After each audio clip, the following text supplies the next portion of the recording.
Let's talk about two words we throw around all the time, often without thinking: cooperation and collaboration.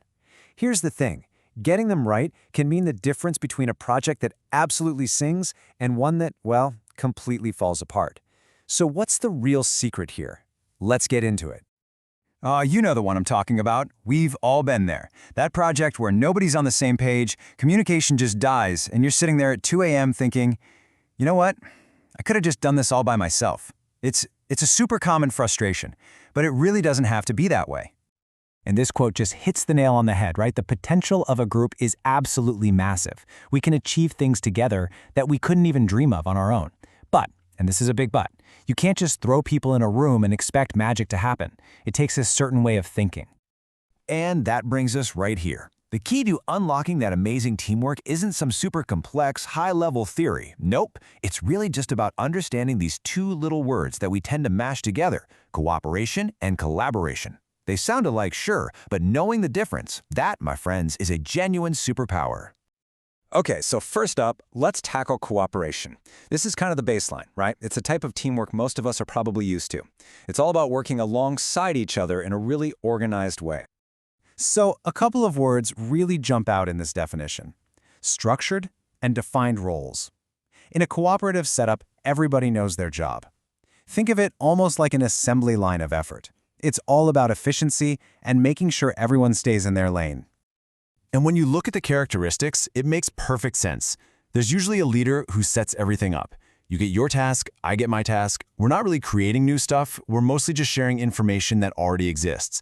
And at the end, it's super clear who did what, because success really just means that each person did their individual part correctly. Honestly, this is the perfect way to think about it. The goal is shared, right? We both want clean dishes, but the actual work is totally separate. You're washing, I'm drying. We're not bumping into each other, we're just working in parallel to get it done. That, right there, is cooperation. All right, so now let's level up. Let's talk about collaboration. Because if cooperation is about working alongside each other, collaboration, that's about creating something with each other. It's a whole different ballgame.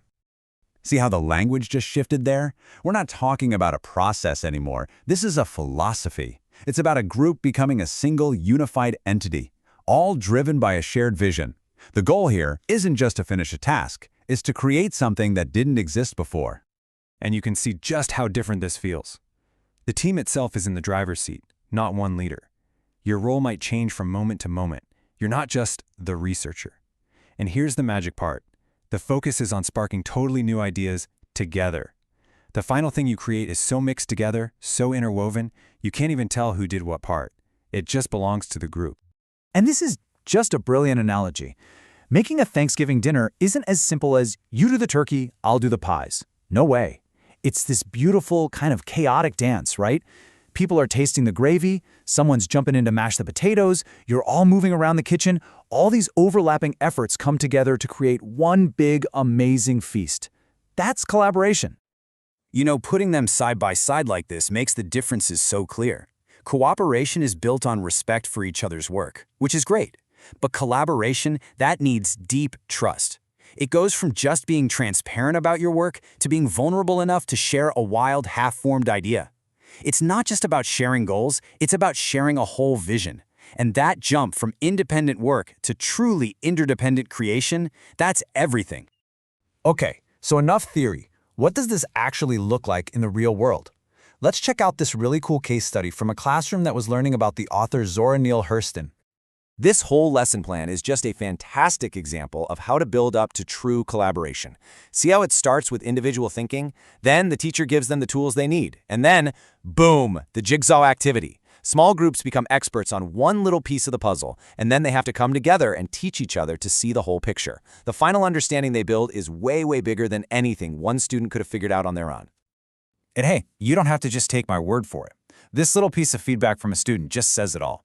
That feeling of we did it together, that's the heart of it. That's when a boring old task turns into this shared adventure where the energy of the group just lifts everybody up.